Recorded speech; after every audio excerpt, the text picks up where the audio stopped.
నిజంగా ఒక్కసారి మీకోసం మీ మీద ఎంత గౌరవం ఉందో మీరు చూపించండి ఒక్కసారి.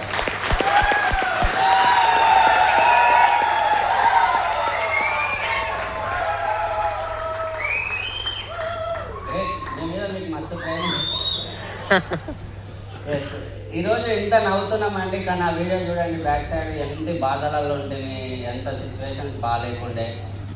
ఈరోజు ఏ సిచ్యువేషన్ వచ్చినా నవ్వే వస్తుంది మాకు. కానీ ఒక 5 సంవత్సరాల క్రితం బ్యాక్ వెళ్తే జీవితం ఏం లేదు, శూన్యం. ఎట్లా అంటే నేను నా భార్య ఇద్దరం కలిసి పనిచేసినా కూడా, పనిచేస్తే అప్పులయ్యి ఇల్లు అమ్ముకోవాల్సిన పరిస్థితి వచ్చింది. ఒక 5 సంవత్సరాల క్రితం బ్యాక్ వెళ్తే ఏం లేదు, ఘోరం సిచ్యువేషన్. మళ్ళీ అందులో పెద్ద బాధ ఏంటంటే నాకు చెడు అలవాటు లేదు.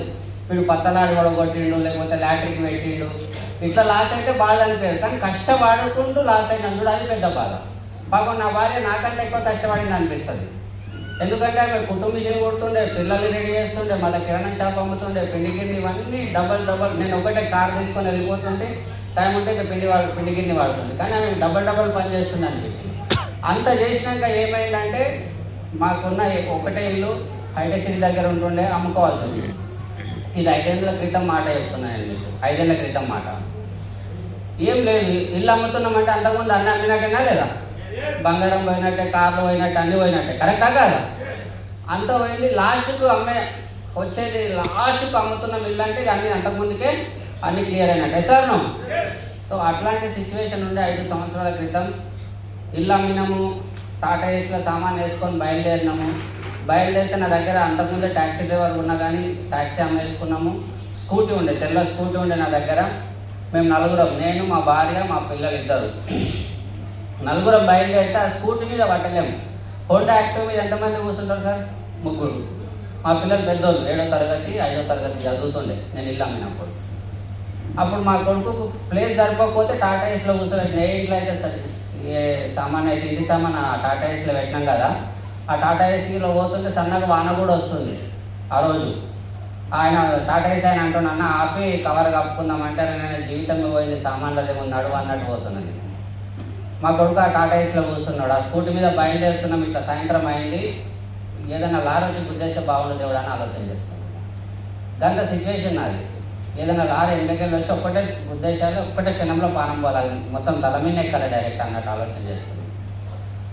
ఎందుకు సార్ గందగానం ఆలోచన చేస్తున్నాం అంటే, ఎప్పుడైనా ఒక వ్యక్తికి చాలా నెగిటివ్ ఆలోచనలు ఎప్పుడు వస్తుంది అంటే బాగా విలువ పోయినప్పుడు వస్తుంది. ఏదైతే నేను హీరోలాగా బతకాలనుకుంటున్నానో దాని డబల్ మైనస్లు ఉన్నప్పుడు ఆ పిచ్చి ఆలోచనలు వస్తాయి. రాత్రికి పోయి రైలు పట్టణం మీద వండుకుందాం, ఏదైనా ఇట్లా పిచ్చి ఆలోచనలు వస్తున్నాయి. ఆ రోజు నా వెనకాల ఎవ్వరు లేరు, నా పరిస్థితి ఘోరం, నా వెనకాల ఎవరు లేరు. నా భార్య కూడా నా మాట అంటే గౌరవం, భర్త కాబట్టి తప్పదు ఆయనకు. కానీ నిజం చెప్పాలంటే ఆమె నన్ను నమ్మి 15 ఏళ్ళు ఉన్న తర్వాత ఇల్లు అమ్మినా. నేను నమ్మి వస్తే ఇల్లు కూడా అమ్మినావు, నన్ను నా పిల్లల్ని రోడ్డు మీద నిలబెట్టినావు. అట్లాంటి సిచ్యువేషన్ ఉండే 5 సంవత్సరాల క్రితం మాట చెప్తున్నా. ఆ వీడియోలో అంతకుముందు స్టోరీ ఉంది, కానీ 5 సంవత్సరాల క్రితం అప్పటికి వెస్టీలు ఉన్నా నేను అప్పటికి. కానీ లోపల భయం ఉంది, నేను సక్సెస్ అవుతానో కాను, వాళ్ళైతే అయిండు, నాకు నేను చదువుకోలేదు, ఇట్లా పిచ్చి అవుతానో కాను. ఆ రోజు వెంబడి వెనకాల ఏమీ లేదండి, చనిపోదాము ఏదైనా అయితే బాగుండు, భగవంతుడు ఇట్లా ఒక మెరుపు మెరిసి ఆ పిడిగన్న మీద పడితే బాగుండు అన్నంత సిచ్యువేషన్ ఉండే నాకు 5 ఏళ్ళకి. వెనకాల ఏం లేదు, మళ్ళీ చెప్తున్నాను. ఆ రోజు నా వెంబడి ఉన్నది 3 మా గ్రేట్ అప్లైను వెస్టీజ్ యూనిటీ, ఇంకా వెనకాల ఏం లేదు. అలా నమ్ముకున్నందుకు 5 ఏళ్ళు తిరిగేసరికి కరెక్ట్ 5 ఏళ్ళు ఆయన చెప్పినట్టు విన్నందుకు అప్లైన్ చెప్పింది సార్. ఒకటే భరోసా ఇస్తుంది సార్, ఇల్లు అమ్ముకున్నా సార్. ఏంటి సార్ అంటే ఏం కాదు కాక అప్పుడు కాక అంటుండే సార్. సార్ ఏం కాదు కాక నడు, నేను చేస్తా, మనం ఉన్నాం కదా, ఏం కాదు మనం నిలబడతాం కాక అని ఒక్క వ్యక్తి భరోసా ఇస్తున్నాడు. మా భార్య కూడా ఏం కాదు చేద్దాం, మనం విషయాలు ఉన్నాం కదా, అయితే మనకని భరోసా ఇస్తుంది, కానీ లోపల నమ్మకం కుదరతలేదు. అట్లాంటి సిచ్యువేషన్. కానీ భగవంతునికి థ్యాంక్ యూ చెప్పాలి, మా అప్లైన్ థ్యాంక్ యూ చెప్పాలి, వినింగ్ టీమ్కు థ్యాంక్ యూ చెప్పాలి, వెస్టీజ్కి థ్యాంక్ యూ చెప్పాలి. ఒకసారి ఆయన చెయ్యి పట్టుకొని ఉన్నందుకు 5 ఏళ్ళు తిరిగేసరికి దాదాపు 5-6 కోట్ల రూపాయలు నేను సంపాదించిన. 5-6 కోట్లు. నా కార్ల విలువనే ₹1,00,00,000. నేను కట్టే ఇల్లు విలువ 3.5 కోట్లు. ఆ రోజు మా కొడుకు టాటా ఏస్లో వచ్చిండు ప్లేస్ లేక. ఈరోజు నా కొడుకు మర్సిడీస్ బెంజ్లో తిరుగుతాడు కన్ఫర్మ్.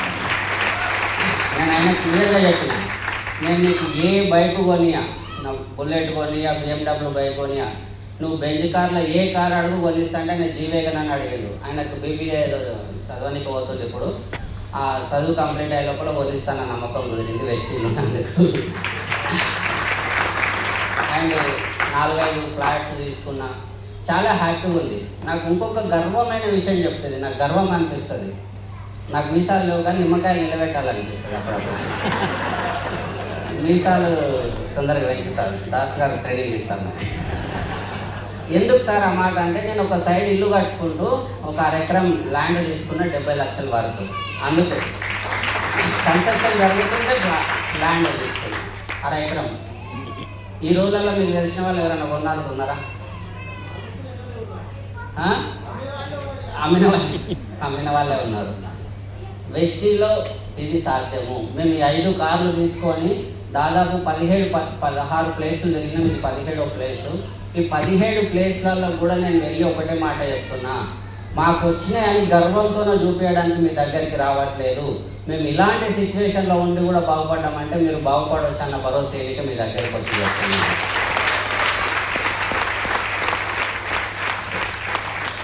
ఒక భరోసా చేయడానికి ఎందుకు సార్ ఈ భరోసా అంటే, నాకు తెలియదు ఎవరు ఏ ప్రాబ్లంలో ఉన్నారు, నాకు తెలియదు. ఒకరు హస్బెండ్ దుబాయ్లో ఉండొచ్చు, ఒకరి పిల్లలు వేరే దేశంలో ఉండొచ్చు, లేకపోతే ఒకరు ఇల్లు కట్టి అప్పుల పాలై ఉండొచ్చు, ఒకరు ఉద్యోగం ప్రాబ్లం ఉండొచ్చు, లేదంటే ఉద్యోగం చేసి అలసిపోయి ఉండొచ్చు, లేదా బిజినెస్లో లాస్ అయి ఉండొచ్చు. మా కమర్ సార్ లాగా నాకు తెలియదు.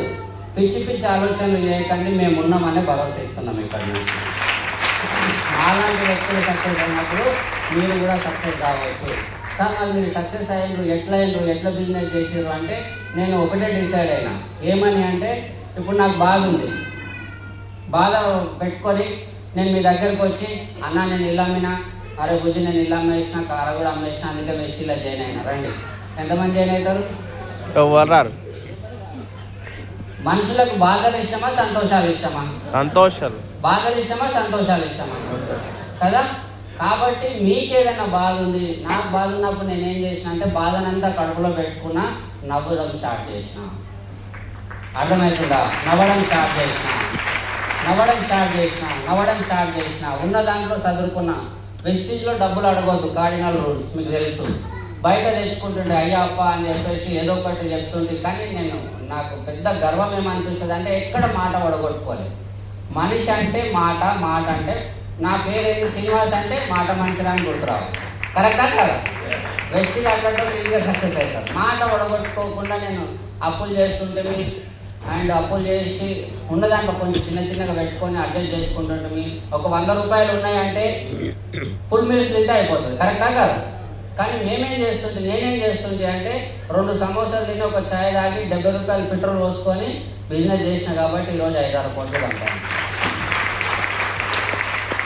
ఇక నాకు బాధలు ఉన్నాయి, ఇల్లు అమ్ముకున్నా, అది అమ్ముకున్నా అని చెప్పేసి చిరిగిపోయిన పాయింట్, మార్చిన గడ్డం, తెల్ల అట్లా లేకుండా పోతే సక్సెస్ అవుతామా? నేనేం చేసిన, ఉన్న దాంట్లో ₹300 షూస్, ₹300 ప్యాంటు, ₹300. ఎందుకంటే నీట్గా ఉంటే నచ్చుతారా, జర బాధలు ఉన్నాయని ఎట్లుంటే నడుస్తుందా? నీట్గా ఉండాలి. నేను అదే డిసైడ్ అయినా. ఎదుటి వ్యక్తులకు మన బాధలు నచ్చవు కాబట్టి మనం నవ్వాలి, ఉన్న దాంట్లో చదువుకోవాలి. నేను వెళ్ళి అవతల వ్యక్తులకు బాధ చెప్తే నచ్చదు. కాబట్టి నేను ఇట్లా చేసిన బిజినెస్. అర్థమవుతుందా? వెస్టీజ్ బిజినెస్లో మీరు నవ్వుకుంటుండండి. అండ్ కమిట్మెంట్ 2 సంవత్సరాలు. మళ్ళీ ఇంకొకటి ఏంటంటే, మొహమాటం వదిలేసాను. ఎందుకు మొహమాటం అంటే మీరు ఆలోచించండి. మనకు ఒకటి లోపలికి అవతల వ్యక్తికి గుర్తు రాగానే, ఆయన అంత పెద్ద మనిషిగా ఏమనుకుంటాడో, ఆయన గిట్ల కదా, ఆయన గట్ల కదా, ఆయనది ఏ పాయింట్ ఉంటే అది మనకు ఒక బలహీనత అయిపోతుంది. ఆయన పెద్ద మేనేజర్ అనుకో, మా మేనేజర్ సార్ ఏమనుకుంటాడు, ఆయన డ్రైవర్ అనుకో, ఈయన డ్రైవర్ చేస్తాడో చేయడం, గిట్లా ఒకటి ఆలోచన చేస్తుంటాం, ఏమనుకుంటారో ఇట్లా అని మొహమాటం. నేను డిసైడ్ అయినా మొహమాటం పడదు. ఎవరన్నా ఆయనేమనుకుంటాడో ఈయనేమనుకుంటాడో కాదు, ఏమైపోతారో అని ఆలోచించండి. దానికి వండర్ఫుల్ ప్రూఫ్ చూపిస్తాను నేను.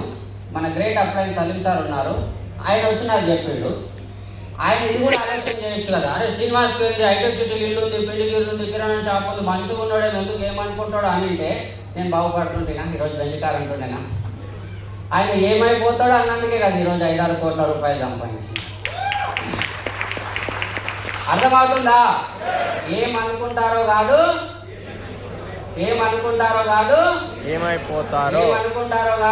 ఏమైపోతారో వాళ్ళు మొమ్మాటం ఉండనే వద్దు. ఎంత చెట్టుకి అంతేకాదు, ఎంత చెట్టుకి ఎవరు పరిశ్రమలు వాళ్ళకు ఉన్నాయి. బయటకు తెలిసేది మీరే ఉన్నారు, మంచిగా ఉన్నామన్నారు, మళ్ళీ ట్రై చేస్తేమన్నారు, అందుకే ఉన్నాం సార్ బయట.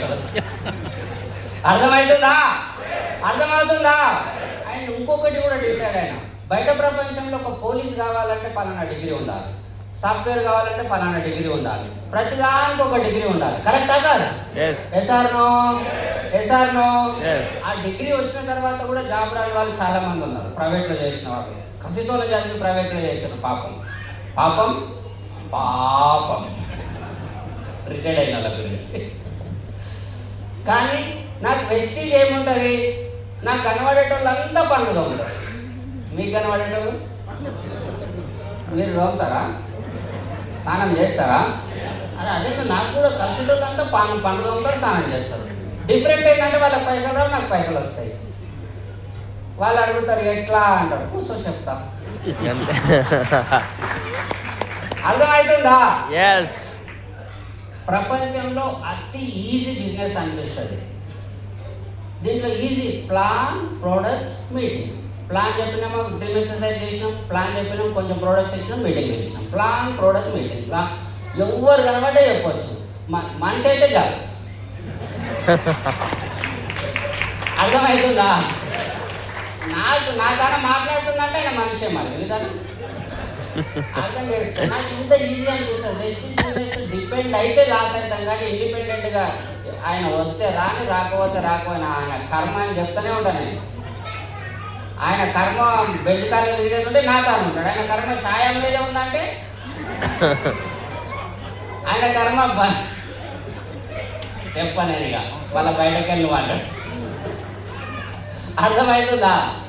ఆయన కర్మ ఎట్లుందో నాకు తెలియదు, కానీ నేను డిపెండ్ అయితే బిజినెస్లో సక్సెస్ గాను అని నాకు అర్థమైంది. ఇండిపెండెంట్గా చేయడం స్టార్ట్ చేసిన కాబట్టి ఈరోజు ఇంత పెద్ద సక్సెస్ తీసుకున్నా. సో మొమ్మాటం వదిలేయాలి, ఏమనుకుంటారో కాదు, ఏమైపోతారు. మిగతాది ప్లాన్, ప్రొడక్ట్, మీటింగ్. చెప్పండి. Plan, product, meeting. ఇంతకంటే ఇదేముంటుంది? అంతే.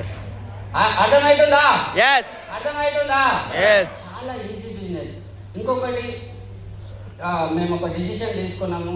ఏంటిదంటే 2020లో ఇక్కడనే హాల్ బయట మేమందరం కలిసి డిసిషన్ తీసుకున్నాం. ఏమని?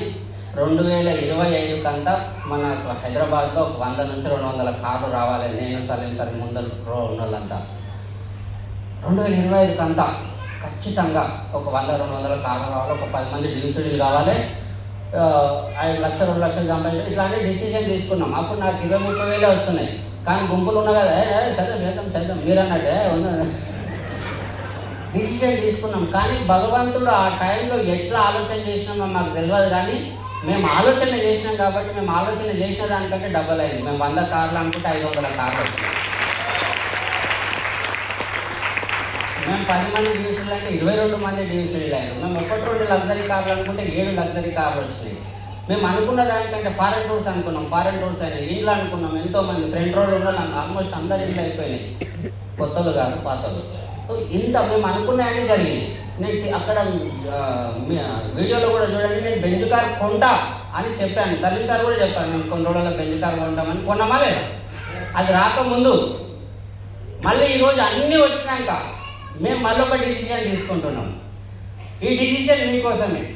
ఏంటి డిసిషన్ అంటే 2030 ఎప్పటి వరకు? 2030 వరకు 5,000 కార్లు మా టార్గెట్.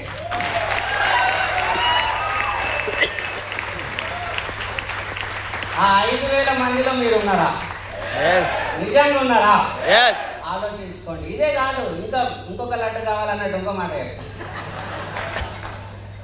5,000 కార్లతో పాటు 5 ఎకరాల పొలం, దాంట్లో G+1 ఇల్లు, దాని ముంగట నల్లగా నిగనిగలాడే మర్సిడీస్ బెంజ్ కార్.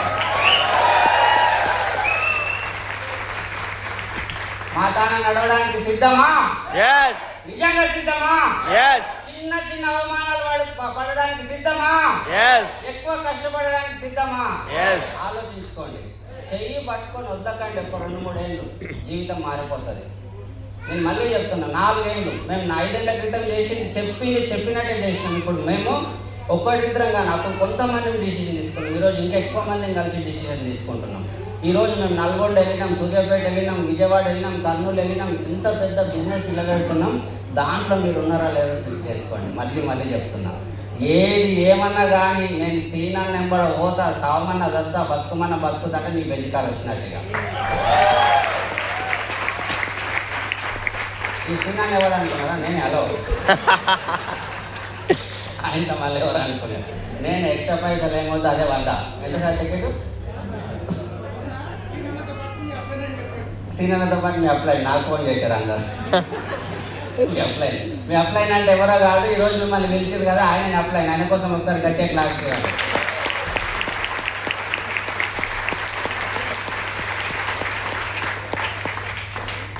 మా దాన్ని కలిసి నడవడం సిద్ధమా? Yes. పక్కా? Yes. చెప్పాలికి వస్తున్నారుగా మీరంతా? Yes. టికెట్లు బుక్ అయినాయి కదా? Yes. నిజం చెప్పండి. Yes. టికెట్ బుక్ కాని వాళ్ళు చేయండి. మీరంతా ఇప్పుడు బుక్ చేసినాకనే వీళ్ళని బయట ఇంటికి పంపేయండి. Right. బుక్ చేసుకొని వెళ్ళండి, జీవితాలు మార్చుకోండి. ఇవన్నీ చెప్తుంటే నాకు హ్యాపీ అనిపిస్తుంది. ఒకప్పుడు మా పరిస్థితి ఏంటి అవన్నీ ఇప్పుడు అంటే నవ్వొస్తుంది జీవితం. కానీ ఒక 5 ఏళ్ళు తిరిగేసరికి సినిమా హీరోలాగా చెప్పుకుంటున్నాం. కానీ నిజం చెప్తున్నా, 4 ఏళ్ళు మీరు ఈ మీటింగ్ హాల్ వదలకుండా మా తాన కలిసి ఉంటే మీరు ఇక్కడ నుంచి చెప్తుంటారు, మేము అక్కడ రిటైర్మెంట్ తీసుకొని మీకోసం క్లాస్ కొడుతున్నాం.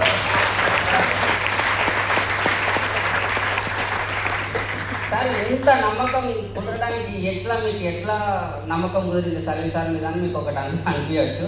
అది ఎఫ్ఆర్ఓ వల్లనే. నేను సలీం సార్ ఢిల్లీకి రమ్మన్నాడు. ఢిల్లీకి రమ్మంటే నాకు వెస్టీజ్ అంత అర్థమైంది కానీ ఎవరు వింటలేదు. అంత అర్థమైంది, ఎవరు వింటలేదు. అంటే నాకు ఒక పని చేసి, సలీం సార్ ఇంత మరుగుమంది ఒక మంత్రం అన్న చెప్పు, జనాలు చుప్ అనగానే చేయాలి. లేదా మరుగుమందని అలా నీళ్ళని వేస్తా అని చెప్తే మరుగుమంది టీవీలు ఉన్నారు.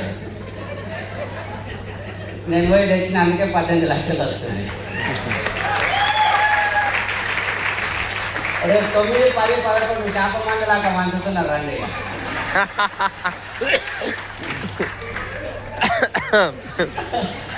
చేప మంది తెలుసుగా మనకి. చేప మంది లాగా ఆ మందు 3 రోజుల మందు మిగిలిన వాళ్ళందరికీ 1000 కన్ఫర్మ్ అన్నట్టు. రావడానికి సిద్ధమా? సిద్ధమా? లాస్ట్ లో ఒక మాట చెప్పి వెళ్ళిపోతా నేను. మీరు బయటకు వెళ్ళంగానే నాలాంటి మంచి వ్యక్తులు కలుస్తారు. ఏ మీటింగ్ వేసిన వేసిగా నీకు ఇప్పుడు తెలుసా నాకు తాత చెప్పిండు. ఎంతమందికి ఎట్లా అవుతున్నది?